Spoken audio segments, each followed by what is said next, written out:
Olá você, muito bom dia. Está no ar a primeira edição do Mister Mengão, o seu telejornal com as notícias do mais querido do planeta. Torcedores rubro-negros se revoltam com a possível saída de jovem promessa para o Cruzeiro. Bastidores, vamos saber por que Pedro ficou fora da lista do Flamengo contra o São Paulo. Hoje tem Mengão em campo. Hoje tem Flamengo e São Paulo pelo Brasileirão. Vamos saber tudo sobre esse jogão. BAP deseja Flamengo mais agressivo na janela, mas com os pés no chão. Essas e outras você confere agora. Fica comigo até o final, porque aqui tem muito mais Flamengo pra você.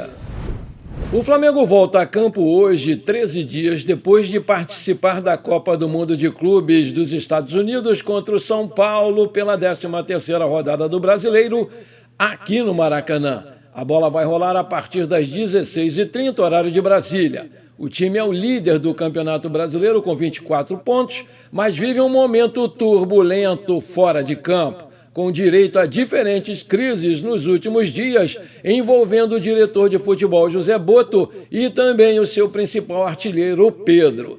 O São Paulo vive também uma situação delicada no Campeonato Brasileiro, porque está em 14º lugar, com 12 pontos na zona de rebaixamento. O Internacional, com 11 pontos, é o primeiro time do Z4. Até por isso, o São Paulo aproveitou a pausa nas competições para trocar de técnico. O Luiz Zubeldia deu lugar a Hernan Crespo, que vai estrear hoje contra o Flamengo. O Felipe Luiz perdeu 2 titulares absolutos em relação ao time que disputou o Mundial de Clubes nos Estados Unidos. O Gerson foi vendido para o Zenit, enquanto o Pulgar sofreu uma lesão no pé direito e passou por cirurgia e vai ficar de molho de 2 a 3 meses. Além disso, o técnico decidiu não relacionar o Pedro como forma de punição ao jogador pelo seu comportamento nos treinamentos. Provável escalação do Flamengo para hoje vai ser Rossi, Wesley ou Varela, Léo Ortiz, Léo Pereira e Alexandro, Jorginho, De La Cruz e Arrascaeta, Luiz Araújo, Bruno Henrique e Plata. No Flamengo, só o Pulgar está pendurado. A provável escalação do São Paulo vai ser Rafael, Arboleda, Alan Franco e Sabino, Cédric, Alisson, Bobadilha, Marco Antônio e Enzo Dias, Oscar, Juan Dineno e André Silva. Apita o jogo goiano Wilson Pereira Sampaio, assistido por Bruno Bosquilha, do Paraná, e Bruno Rafael Pires, de Goiás. No VAR, Braulio da Silva Machado, Santa Catarina. Lembrando que esse jogo vai ter a transmissão da TV Globo em canal aberto e do Premier Futebol Clube em pay-per-view. Aí eu te pergunto, qual vai ser o placar desse jogo para você? Coloca aí pra gente brincar. O meu eu vou dar lá no final desse programa. O desgaste na relação entre Pedro e Flamengo ganhou um novo capítulo nessa sexta-feira. A ausência do artilheiro na lista dos relacionados para enfrentar o São Paulo nesse sábado, aqui no Maracanã pelo Brasileirão, surpreendeu a todos.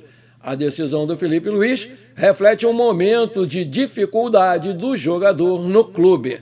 No treino de quarta-feira, houve um episódio simbólico do desencontro atual. Enquanto o Felipe Luiz comandava um coletivo, alguns jogadores ficaram de fora. O camisa 9 participou de 2 blocos do treino, foi retirado do terceiro e faria outra atividade antes de voltar para o quarto e último bloco, No entanto, ele comunicou ao auxiliar Márcio Torres que estava com a perna pesada e deixou o gramado.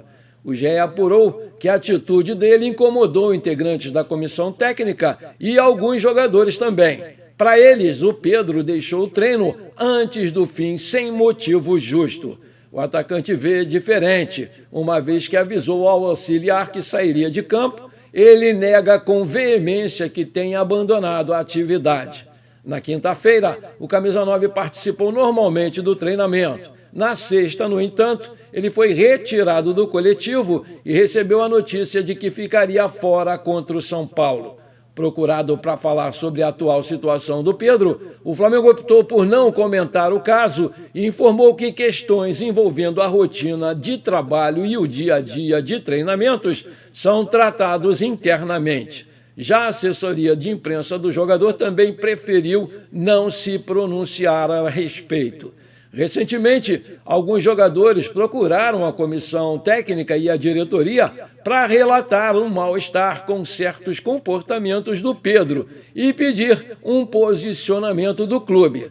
No último sábado, dia da reapresentação do elenco após a Copa do Mundo de Clubes, o Pedro não se reuniu somente com Felipe Luiz. Os 4 capitães do elenco, Arrascaeta, Bruno Henrique, Alexandre e Léo Pereira, conversaram também com o atacante. O treinador e os capitães prestaram solidariedade ao camisa 9, depois da revelação de que um integrante do departamento de futebol do clube disse que gostaria de receber uma proposta de 15 milhões de euros para vender o Pedro. Na conversa, o treinador criticou o responsável pelo vazamento e afirmou que ele não está remando junto com a equipe de trabalho aqui no Ninho do Urubu.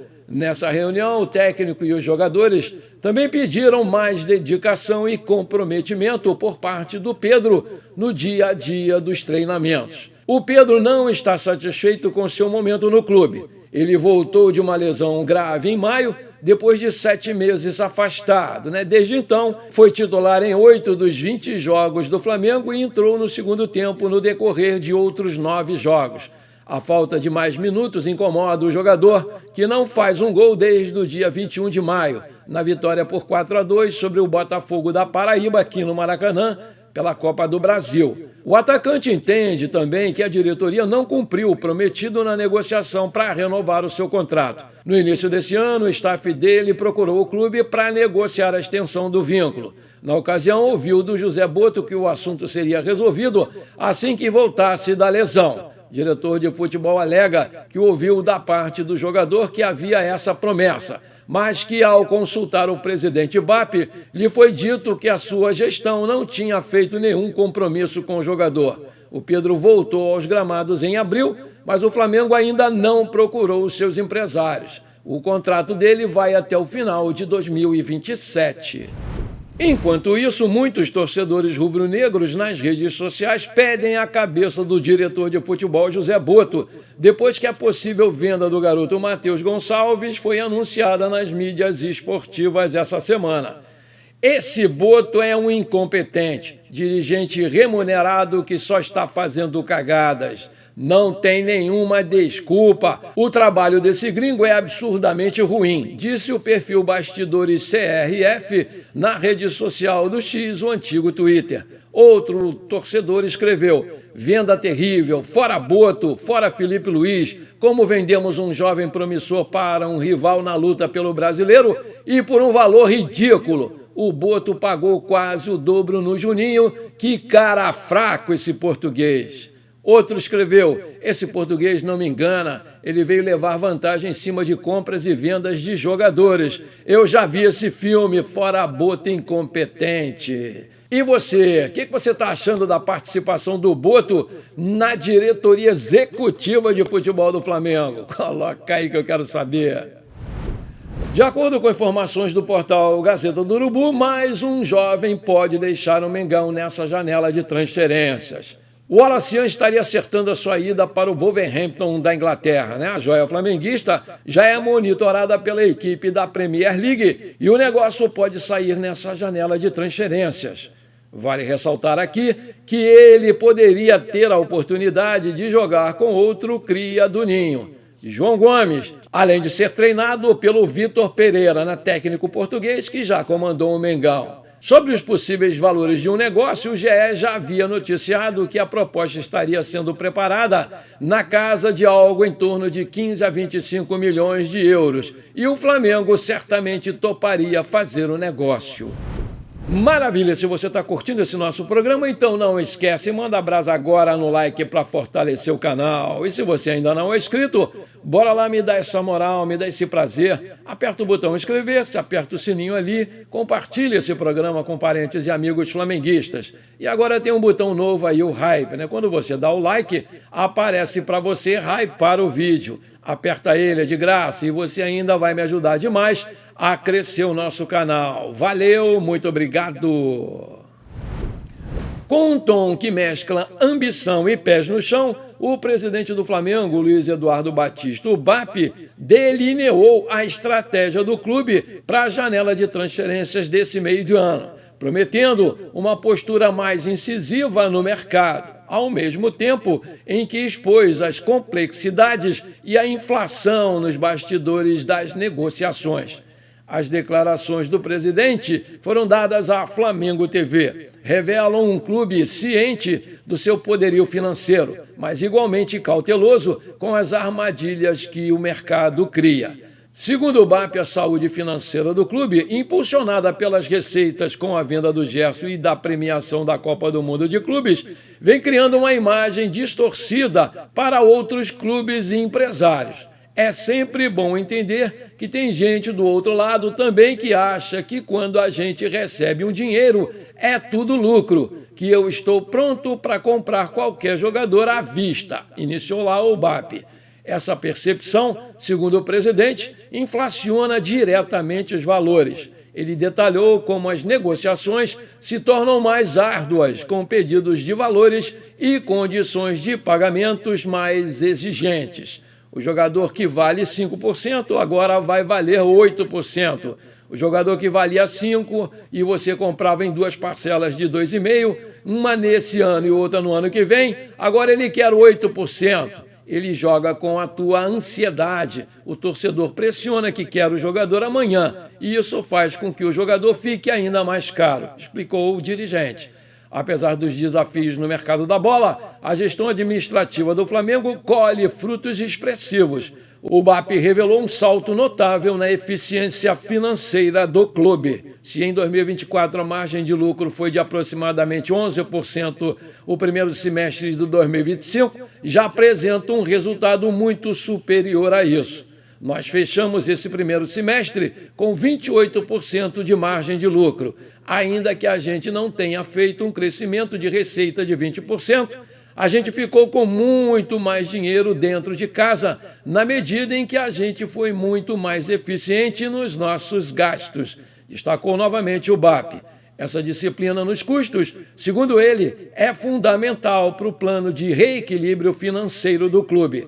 O objetivo é claro: ajustar o faturamento ao endividamento, citando a perda de receita com o Grupo Libra. Por fim, o BAP acredita que o saldo tem sido positivo e agora resta o poderio financeiro se fazer presente no campo, trazendo títulos para o Mengão. Torcedores estão na bronca com José Botto porque, segundo o portal GE, o Flamengo e Cruzeiro estão perto de um acordo pelo Matheus Gonçalves, porque o José Botto aceitou uma proposta de 3,5 milhões de euros, pouco mais de 22 milhões de reais por 50% dos direitos econômicos do jogador, e agora eles discutem somente a forma de pagamento. O Matheus Gonçalves já acertou as bases salariais e já deu o seu ok para a transferência.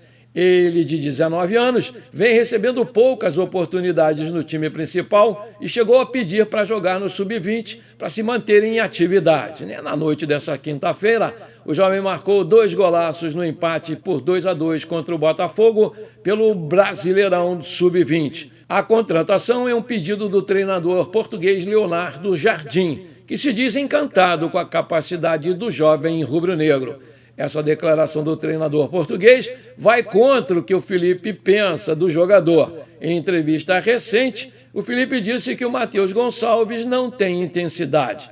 Na Toca da Raposa, o garoto vai reencontrar o Gabigol e o Fabrício Bruno, com quem jogou no Flamengo. A expectativa das partes é que o acerto seja sacramentado logo logo. A proposta inicial do Cruzeiro era de 3,5 milhões por 70%. Mas o Flamengo fez jogo duro para manter um percentual maior e conseguiu 50%. Muitos torcedores revoltados protestaram sobre a venda do Matheus Gonçalves, alegando que o José Botto vende os garotos e traz somente velhos em final de carreira. E essa venda vai ser mais uma grande burrice do Flamengo, porque ele vai fortalecer um rival direto no Brasileiro. Aí eu te pergunto, você acha que o Botto agiu certo em negociar o Matheus Gonçalves por esse valor? Coloca aí que eu quero saber. Antes de terminar esse nosso programa, eu quero mandar os abraços para os meus amigos que me pediram e que estão sempre aqui comigo prestigiando o nosso canal. Hoje é sábado, é dia dos nossos abraços, então bora lá! Alô, meu amigo Juan Souza, de São Gonçalo, aqui no Rio de Janeiro. Alô, meu amigo Lúcio Gomes de Oliveira. Aquele abração para vocês, meus queridos. Alô, meu amigo João Batista Pinto, de São Luís do Maranhão, no Residencial Paraíso. Alô, meu amigo João Batista, Vale Porto. Alô, flamenguistas de São Luís do Maranhão. Aquele abração para vocês, meus queridos. Alô, meu amigo Roberto de Lara, de Blumenau, Santa Catarina.